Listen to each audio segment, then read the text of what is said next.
All right, guys, welcome to the show. I got a big one for you today. So, of course, we have Gaza updates. We have U.S. ships that are being attacked. Israel is now taking North Gaza, which is something that was speculated for a while. It is now verified. We have the new evacuation zone that Israel is saying exists for Palestinians. Turns out it's a desert.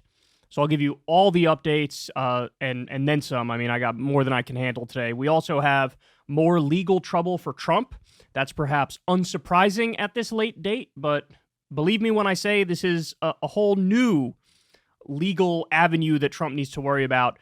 We also have Mehdi Hasan speaks out after getting fired from his show, and Biden goes full authoritarian. We already touched on this story the other day, but I have some updates for you. I'm, of course, talking about Florida Democrats canceling the primary election.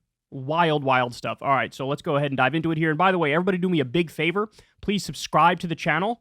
And also, just so you know, like the overwhelming majority of the segments that we do on Israel, they get demonetized. And those are our biggest segments. They're our longest segments. They take a lot of time to prep. So if you support what we're doing here at the show, please consider donating via Patreon. The link's below, or you can tip on YouTube. Thank you so much, everybody who does give a tip every month. It really, really helps massively. So anyway, without further ado, let's go ahead and dive into it here. So first, let's start with the numbers. So we had a pause in the fighting for a little bit. We had a hostage deal where both sides more or less followed the terms. On the Israeli side, you had some violations of the agreement around the edges, but it only led to minor hiccups in the deal. We did have a hostage deal where we made some movements in the right direction. But as we were told at the beginning of the hostage deal, hey, we're going to start bombing just as bad as we were before, if not worse, as soon as this hostage deal is over. And guess what? That's exactly what happened. As soon as the deal was up, we had rampant, brazen bombing continue. So here are the numbers that we have as of today. Now, remember, these are the Euromed Monitor numbers. That's a human rights group, but these are also slightly different from the UN numbers. The UN numbers, for whatever reason, I'm not exactly sure why, have been lagging a little bit more. I'm not sure if they don't have the number of personnel on the ground that they need to carry this out. I know that some of the hospital infrastructure in Gaza has effectively imploded. That probably hurt the ability of the UN to continue to gather the information. But according to Euromed Monitor, they say now there's 21,000 Palestinians who've been killed in the fighting. Of course, on the Israeli side, it's 1,200, and they were basically all that happened on October 7th and October 8th. And since then, it's been nothing but Palestinian deaths. Again, 21,000. We have 8,312 children who are now dead on the Palestinian side. That's a stunning number, man. 4,270 women. In total, of the roughly 21,000 Palestinians dead, about 19,660 are civilians. So again, we're looking at well over 90% civilian death rate. There's about 37,000 Palestinians who are injured. Now the number of killed journalists has ticked up to 76, and this has gone up by quite a few in the past week or so. There's been some stories of specific journalists who have been killed. Displaced people were almost at 1.8 million. Now remember, the total population of Gaza is about 2.3 million. So again, this is the overwhelming majority of Gazans who have now been displaced. There's about 60,000 completely destroyed housing units and 167,000 partially destroyed units.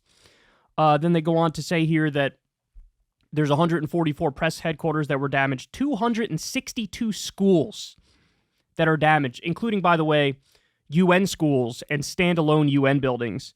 There's 1,102 industrial facilities, or basically like factories or places of work, that have been damaged. 95 mosques damaged, 3 churches damaged, 455 hospital staff targeted. Now the death number has gone up to 212. 212 doctors, nurses, paramedics have been killed. And you have 126 targeted health facilities in total, including 22 hospitals. So, look, man, these numbers are horrendous. And again, it's only going to get worse because of what's going on as we speak right now. So then we have this. This was a big story over the weekend. what you're seeing here is the Jerusalem Post did this tweet, and I believe they had an article on it as well. And they are claiming that Al Jazeera posted this picture of a man, a Palestinian man, they claim holding a Palestinian baby doll, claiming it's a dead baby. And this is a post that spread far and wide. It wasn't just the Jerusalem Post making this claim. It was many others making this claim as well. And you could see the baby in question here.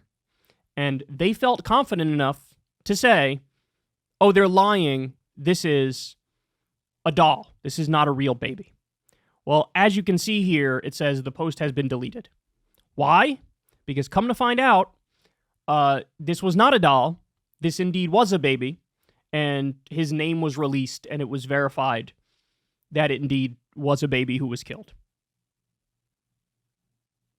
I mean, what words are there to even say? Grotesque. But the BBC Verify guy who we've been using basically this entire conflict, he came out and he said, no, this is a real baby.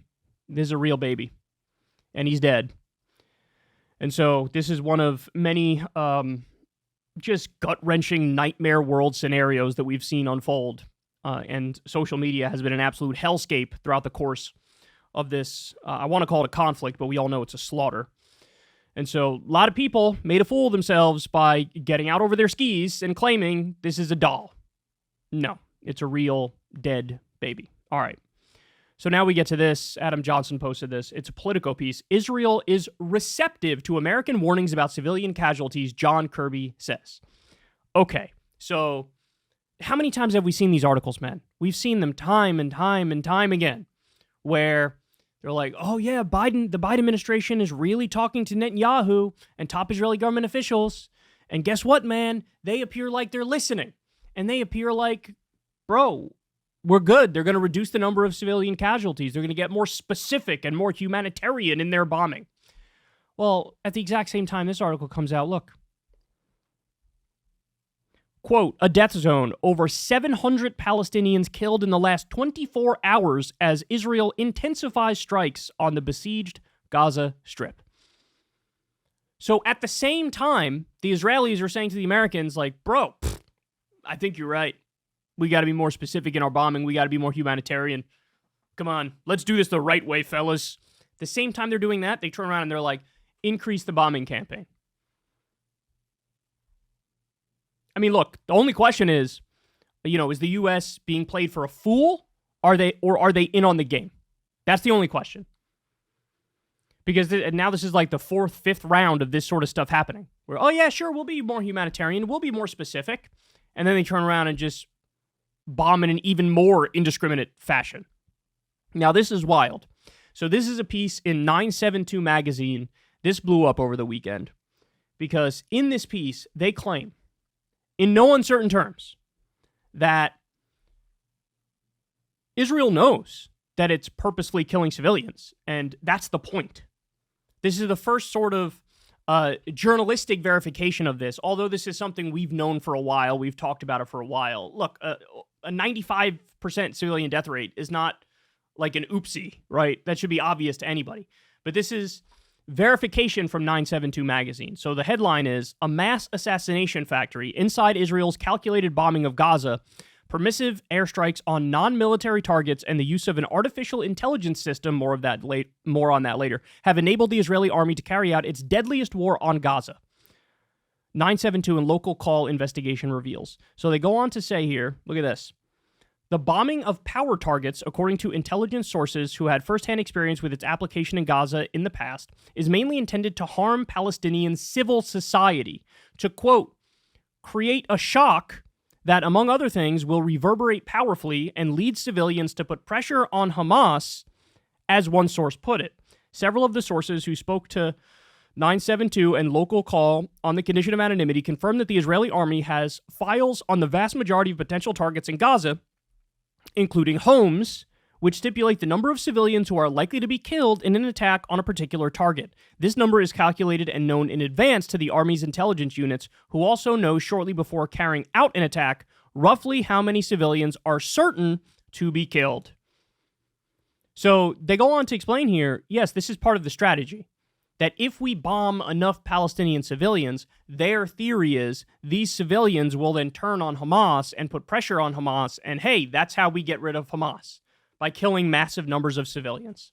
Now, keep that in mind, because there's going to be more on that later. In fact, you know what? Let's just skip ahead to it now so you can see what I'm talking about here. So is this working?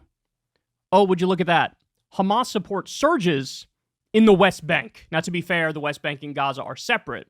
But as Israel has ramped up its campaign in the West Bank and been more violent in the West Bank, the people of the West Bank, the Palestinians, are like, well, the Palestinian Authority isn't keeping us safe. I wish we had somebody like Hamas to keep us safe.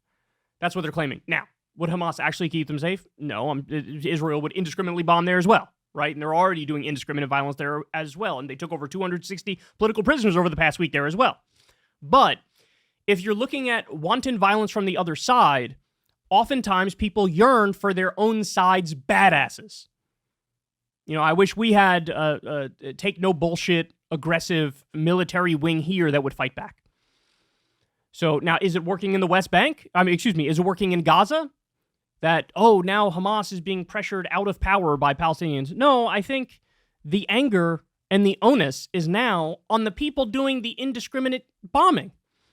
It's just more hatred for Israel because they're killing massive numbers of Palestinian civilians. It's not, I'm sure there's some people who have now turned on Hamas, but there's no evidence to indicate that it's sort of widespread and they'll actually get Hamas out of power.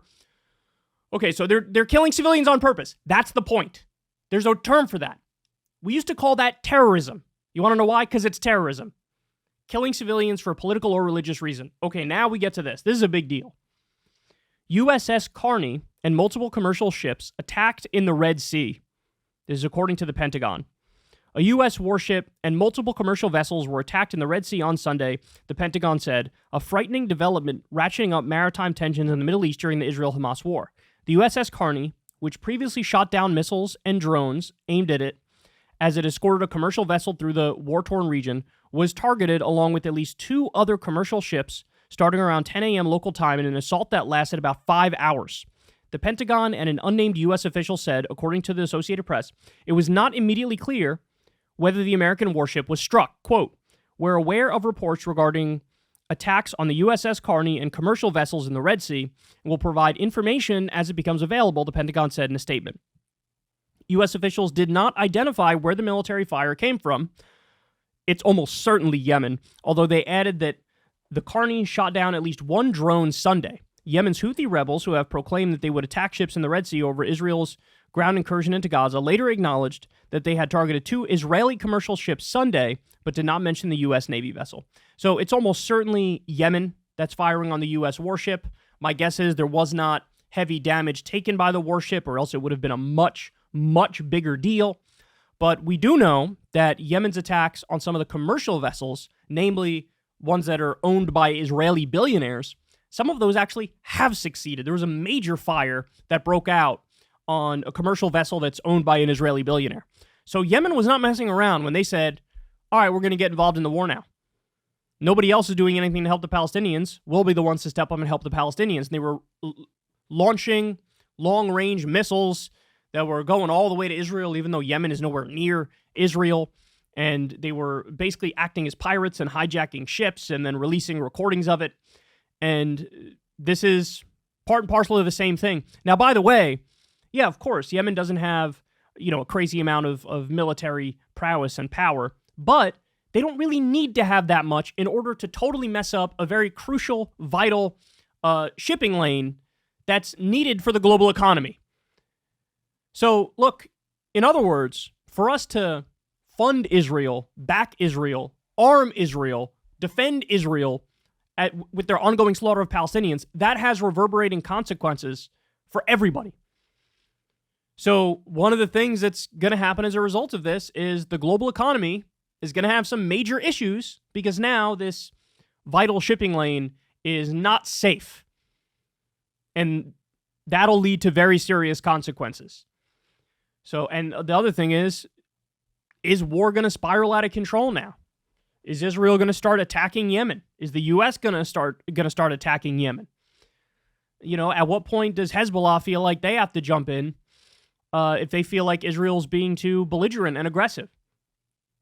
At what point does Iran ramp up? Now, thankfully, as of right now, the news on Iran is good, that they're actually desperately looking for de-escalation on the back end. But, there's this is putting a lot of people in danger. This puts the world in danger, this ongoing slaughter of Palestinians. This has reverberating consequences, and we're seeing some of them right here. Our ships would not have been attacked if it wasn't for what Israel's doing. So we also have this. Avigdor Lieberman, he's a member of Israel's parliament. And here's what he was tweeting the other day. There are no innocents in Gaza. This is for those of you who, the 4.5 of you that are out there that still think, I don't know, man, I think maybe they are just trying to be specific and only go after Hamas and go after terrorists and they're defending themselves. I mean, I don't know how many comments you would need from top Israeli government officials to prove otherwise, but here's another one for you. I guess it wasn't enough when the agriculture minister said, we're going to do the Gaza Nakba now. I guess that wasn't enough. I guess it wasn't enough when they said, we're bombing for damage, not accuracy. I guess it wasn't enough when Palestinians were called human animals. I guess it wasn't enough when other Israeli government officials said, no, there are no innocent civilians in Gaza. They're all guilty enough. They all support Hamas, so that's that.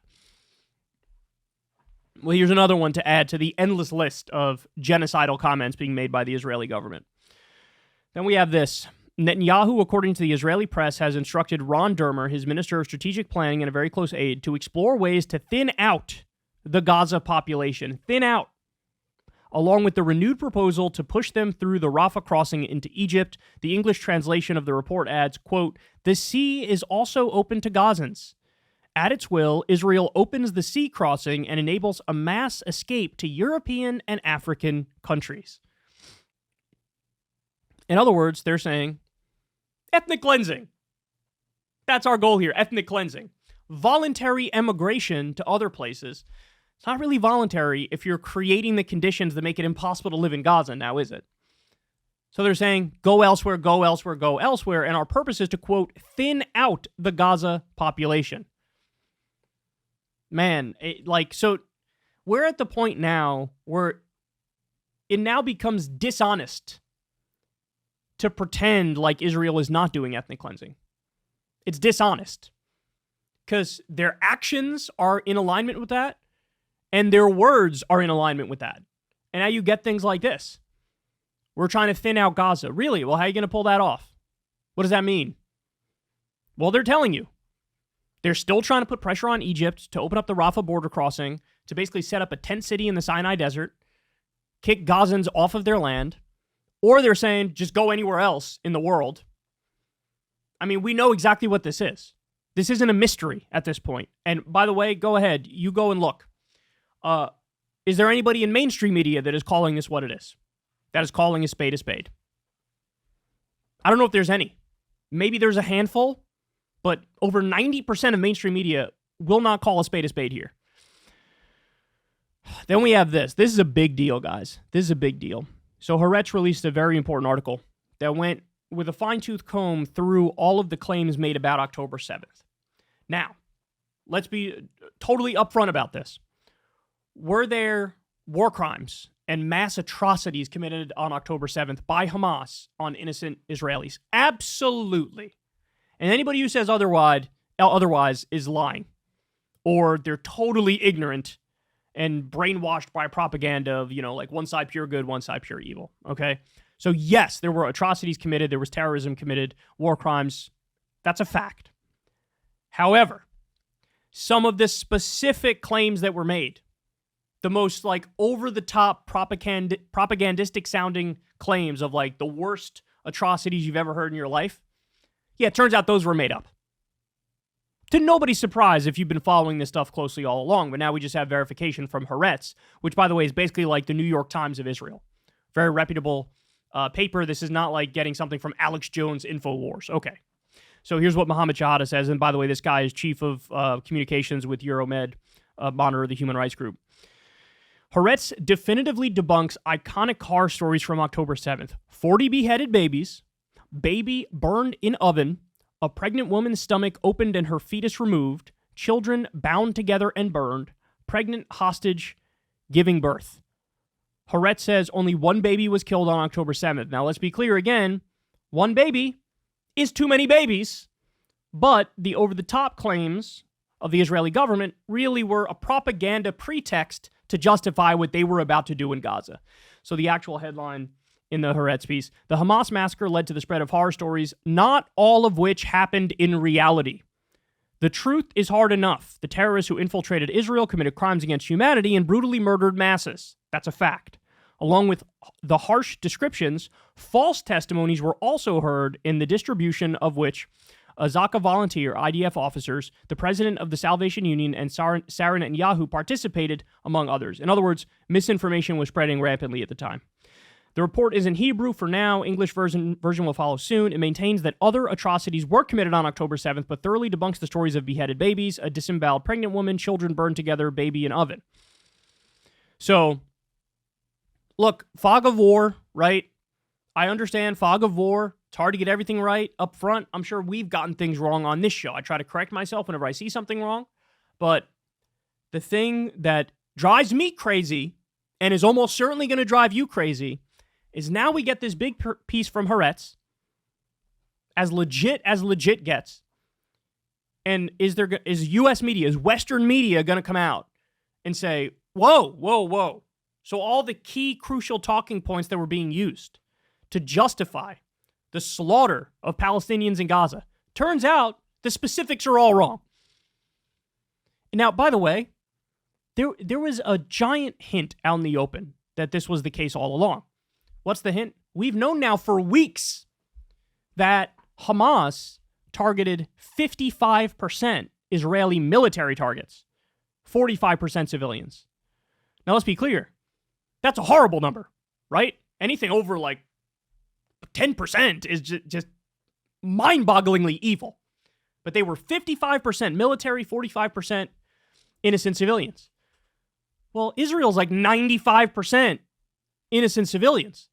So Hamas seemingly has more concern for innocence by the numbers, quantitatively, than Israel does. So that's a little fact there that makes you go, hold on. Are we sure that all these stories are correct about literally the most evil atrocities you could ever imagine? Sounds like some Nazi Germany level stuff.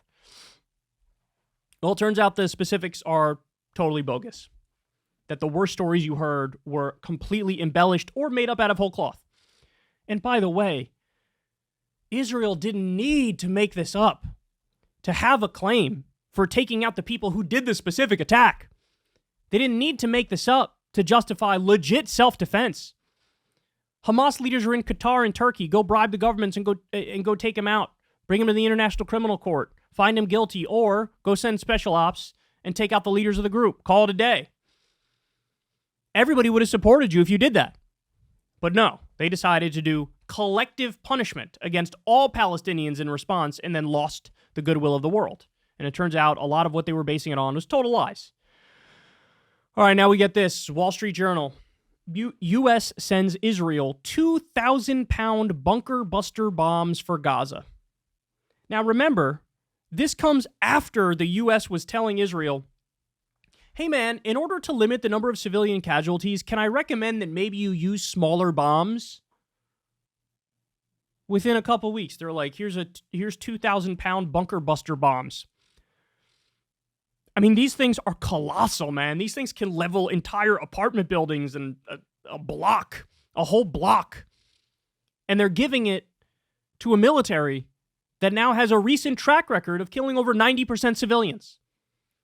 So look, all of the talk from the U.S., and now you got Lloyd Austin, the Secretary of Defense, coming out and saying it too, that like, oh, hey, you're going to lose the strategic war if you keep going down this path of killing so many civilians. Well, excuse me, your words are ringing hollow if the actions don't back it up. You can wag your finger at Israel all you want and say, oh, you're killing too many civilians.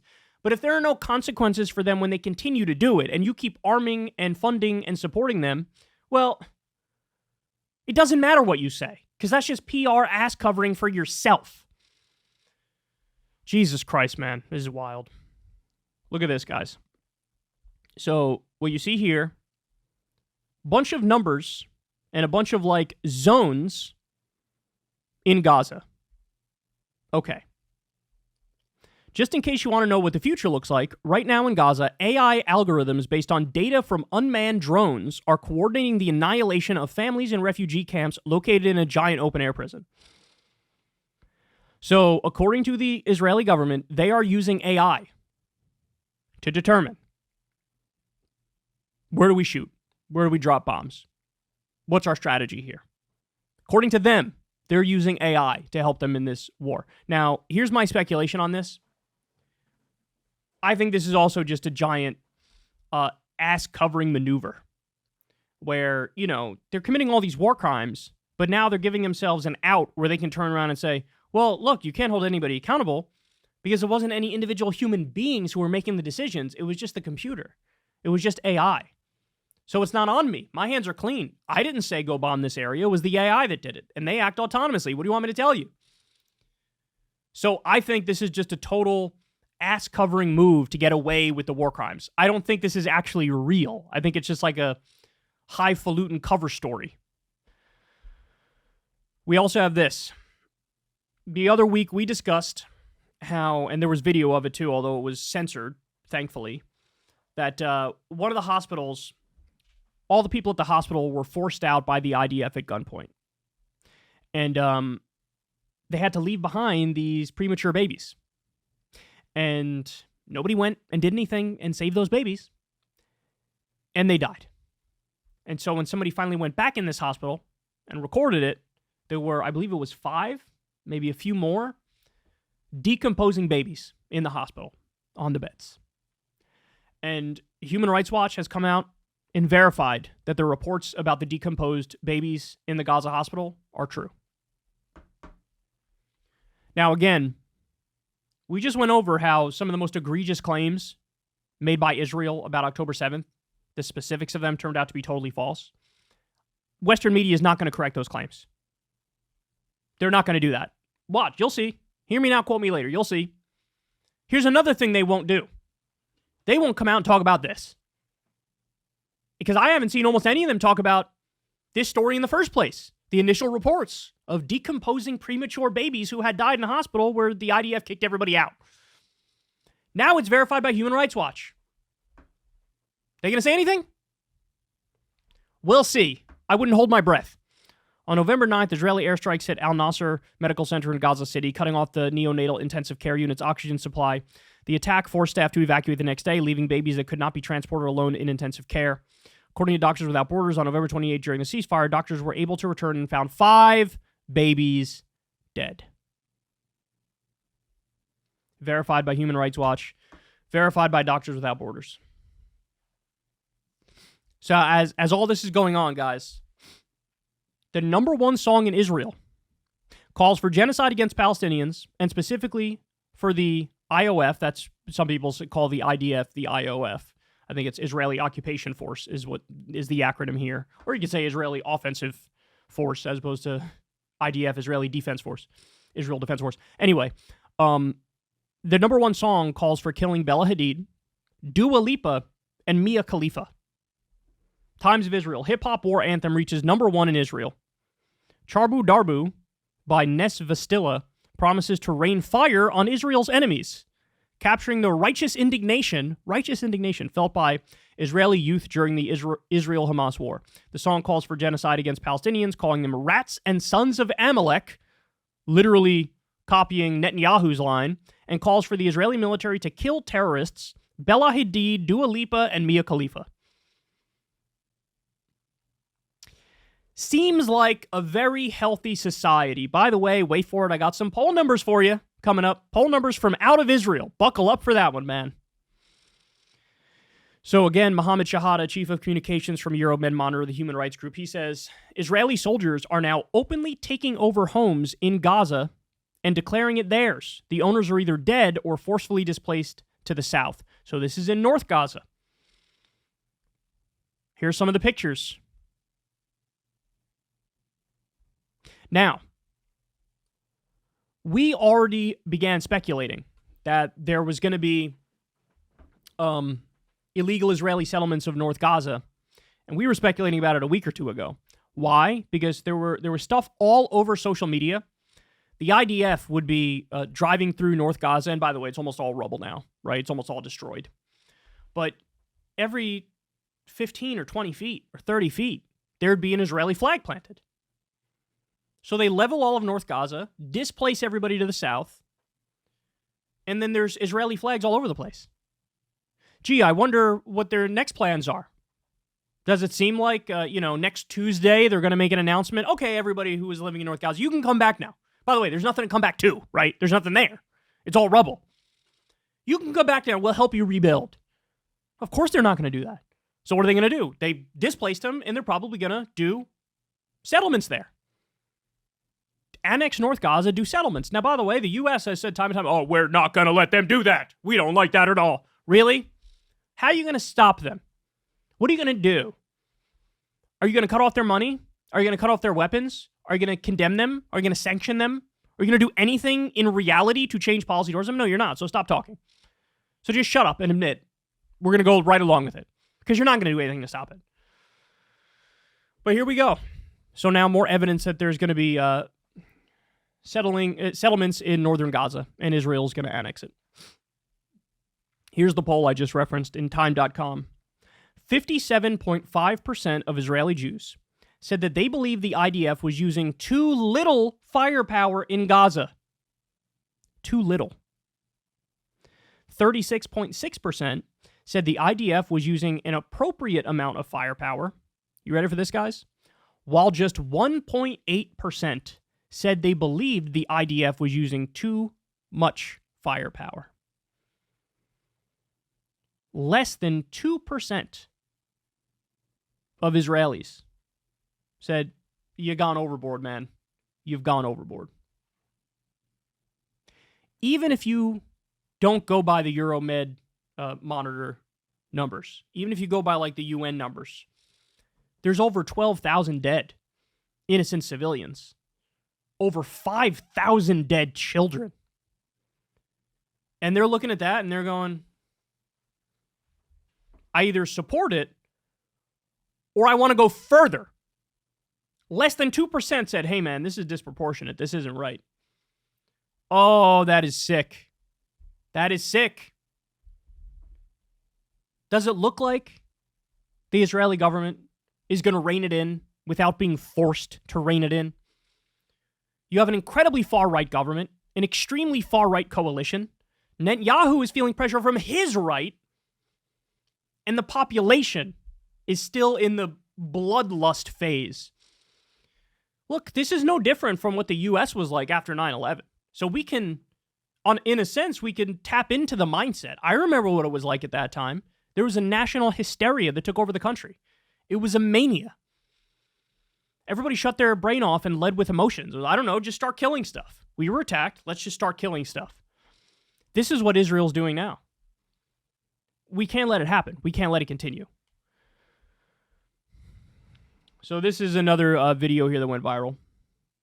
Israeli soldiers intentionally placing prayer rugs inside a bathroom, stepping on them while shitting inside Gazan houses to then throw their shit around for people to collect it after the war. Okay, here we go. I'll play this for you. It's got music, so I can't let the music play, but you could see the video on screen.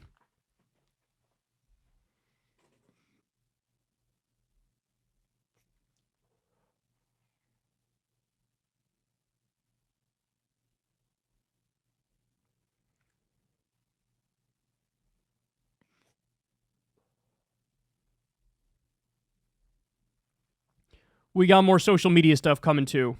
And this isn't even the worst of it. This is bad is not even the worst of it. Doctors Without Borders convoy attacked in Gaza. All elements point to the responsibility of the Israeli army. We call for an independent investigation to establish the facts and the responsibilities. Yeah, let me know how that independent investigation goes. Israel's getting away with whatever the hell they want to get away with. It's that simple. Breaking. Palestinian Education Ministry confirms the death of Soufiane Taye in an airstrike. He was director of the biggest university in Gaza and had been appointed UNESCO chairperson in astronomy, astrophysics, and space sciences in the Palestinian territories. Yeah, tell me again how you're only targeting Hamas. We visited the village of... Okay, I'll play this for you. This is in Al Jazeera. Very interesting what you're going to hear. Now, we visited the village of Beit Farik in the occupied West Bank, and it was here that a team from the Palestinian Authority themselves that monitor settler violence were detained by Israeli settlers, were stripped, and were beaten for hours. Now, we visited... So Israel is torturing members of the Palestinian Authority. Again, what happened? I thought it was just Hamas. They're going after Hamas. For those of you who don't know, the Palestinian Authority is basically corrupt collaborators with Israel. They get paid by Israel. And even they are too extreme for the IDF, for the Israeli government, and now they're torturing members of the Palestinian Authority. This is Kenneth Roth, who's the former director of Human Rights Watch. Israel has so many Palestinians in detention because, number one, 2,000 are in administrative detention with no charge or trial. Most of the rest face military trials with about a 100% conviction rate and little due process. Many face torture, and mere protests yield detention. In other words, this is what we talk about when we say there's an occupation going on and there's an apartheid system. Is that they don't have rights. Palestinians don't have rights. Even if you protest, you get locked up with no due process. Israel is holding thousands of Palestinian political prisoners. There's about 200, maybe a little less than that, hostages left that Hamas is holding in Gaza. There are thousands of Palestinian political prisoners being held in situations like this. And again, let's be clear, Human Rights Watch is saying this. Okay. This story is wild. This story is wild here. So even by Israeli standards, this whole story is insane. An Israeli ex-cop stopped a shooting at a bus stop, stayed on the scene, threw his gun away, and waited for police and the IDF. The IDF arrives. He's on his knees with his arms in the air, and they shoot him anyway, and he bleeds out. So remember, guys, you had Ben-Gvir handing out high-level weaponry to illegal Israeli settlers. Remember that in the wake of October 7th? They just started arming everybody indiscriminately. Well, now we've had multiple examples of even Israelis, like this Israeli guy allegedly stopped a Hamas attack, but then he thought, oh my God, when the IDF shows up, they might think I'm a gunman. They might think I'm a terrorist or something. So he put his gun down, put his arms up. The IDF came and shot him anyway. So a hyper-militarized society on pins and needles and trigger-happy. There's going to be more stuff like this happening all the time. And by the way, initially, they weren't even going to do an investigation. So, what are you going to do? IDF gets away with whatever they want to get away with. Now, under pressure, I think they announced they're going to do an investigation, but I bet you there's going to be no consequences. None whatsoever. Hyper-militarized society on pins and needles, and they're trigger-happy. Stuff like this is going to happen all the time. Pro-Netanyahu paper in Israel reporting a plan is circulating in Congress to support the resettlement of Gazans using aid as leverage. This is consistent with reports Netanyahu seeks thinning out of Gaza's population. There's a term for this, and it's not a hunt for Hamas. So that's from Adam Johnson. By the way, the term he's referencing is ethnic cleansing. So that's the plan that's circulating now. Forced resettlement, thinning out of Gaza, ethnic cleansing. So here we go. I told you there's more social media stuff. This is a trend on Israeli TikTok where they're basically doing the Arab equivalent of blackface and mocking Palestinians. I'll play it for you. I can't let the audio go because it's. I think they're playing that big hit song calling for genocide in Israel, so I can't let the audio play, but you can see the dancing around and everything else. So it says, "This was my home." These are the lyrics of the song. "With no electricity or gas. It was my home. It was mine and yours too. And Ahmad and Fatma's. And Ahmed's and Salim's." See, these are... Look, I just feel bad for these kids, right? Because they're just kids. It's the parents had to breed a situation where there's just hatred in their hearts, right? And this is happening all over Israeli. This is like the third or fourth video I've seen come across my Twitter feed of this this trend on TikTok of basically doing the Arab face. Is that what we're calling it? Arab face? Palestinian face? Muslim face? I don't know. But it's clearly part of dehumanization, and it's impacting Israeli society too. All right, more for you. Listen to this. We had interviewed a group of teenagers, but a few hours after we left, they messaged us asking not to air the interview.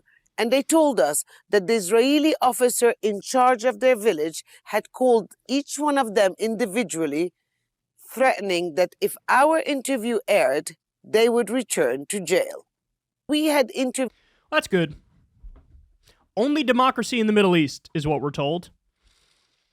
Here we got some Bill Maher. Bill Maher decides to weigh in with his fountain of wisdom on this conflict. Let's see what he has to say.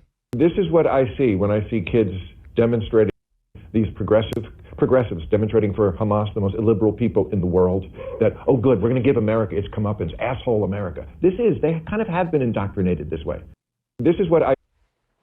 So that's his summation of all the pro-Palestine protests. They're protesting for Hamas. That's all they're doing. This is so far away from honest engagement, it's embarrassing. Like, you know that is not what these protests are saying. You know that. You know the protests are over 95% of the people involved in the protest are like, hey, can we have a ceasefire? Hey, could Israel please stop massacring massive numbers of civilians? But he spins that and says, oh, they're all pro-Hamas. It's so dishonest. And the reason I'm playing this for you is because this is indicative of a mindset all across mainstream media. Guys, there's a big scandal now because Pramila Jayapal was asked about the sexual violence done by Hamas, and her response was like, oh yeah, I condemn that. That's horrifying. But let's also be clear, we should be even-handed in how where our criticism goes here, because there's a lot of messed up stuff going on the Israeli side too. Understatement of the century. Understatement. And she's being attacked. First of all, she's being attacked like she didn't condemn the sexual violence of Hamas, when she did. Second of all, it's just pearl clutching about, oh, let's only focus on the thing that happened 4 weeks ago and not on the ensuing genocide since. And all of the media is running with this. Joe Scarborough was piling on her. Dana Bash was piling on her. And so now the smear is, not only is the left pro-Hamas, they're also pro-rape or something? I don't know.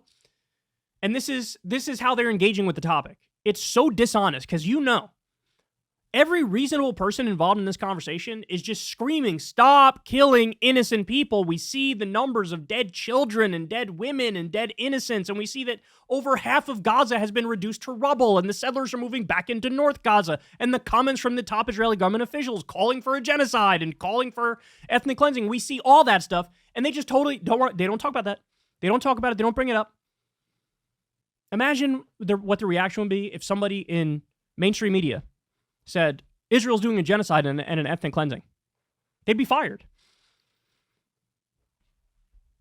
All right, just a couple more here. So this is the only Republican, literally the only Republican in D.C. who did some votes against Israel, and look at what just happened. Outside groups have spent $90,000 in the last month to try and remove me from Congress. They hate an independent voice who is beholden to no one except honest, hardworking Americans. Please consider a donation to my campaign so I can keep up the fight. The only Republican who cast any votes against Israel, Thomas Massie, and now he's getting a flood of cash on the other side. By the way, just for those of you who don't know, this guy's like this generation's Ron Paul, like an actual ideological libertarian who's pretty consistent with that philosophy. And they want to take him out in the same way that they're gunning for the squad now and everybody who called for a ceasefire early on. So this is wild. In the midst of now Israel's doing a massive bombing campaign in South Gaza, even though that's where they told people to flee from North Gaza to South Gaza to be safe. Wrong. They opened a fire all over South Gaza, and now they're saying this. You're going to love this. There is a river. There is a place in Gaza called the Massie. The Massie is the place where they all can have shelters. Together with international organizations, we created shelters for the Palestinian people. So you cannot say Israel is not, facilitating that. Together with humanitarian aid. This is where she's talking about, a desolate wasteland of sand dunes next to the Mediterranean Sea. There is no aid in Al-Mawasi. There are no aid agency tents. There are no food kitchens. There is no help here. So, in other words, the 2 million people in Gaza just go to the desert where you can't survive. That's where you'll be safe. The thing that drives me the most crazy about this conflict is the dishonesty.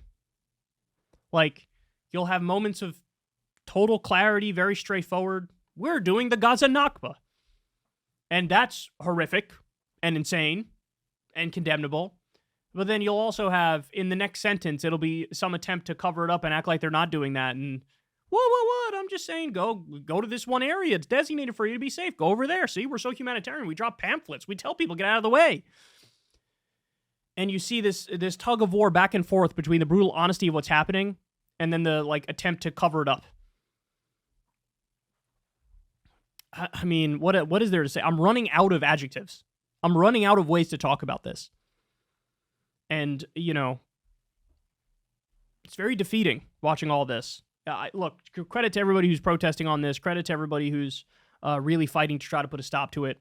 It's worked in the sense that now you have the U.S. at least virtue signaling. Like, we're not for everything Israel's doing, but it's got to become action. It can't just be words. It can't just be words. Because what we're witnessing here is, I'll just say, I think is the worst thing we've seen since the Nazis. And I don't even think that's controversial if you just look at empirically look at the situation. Just look at the facts. I think it's the worst thing we've seen since the Nazis. And that's why the younger generation is in the U.S. is not having it. And they are revolting.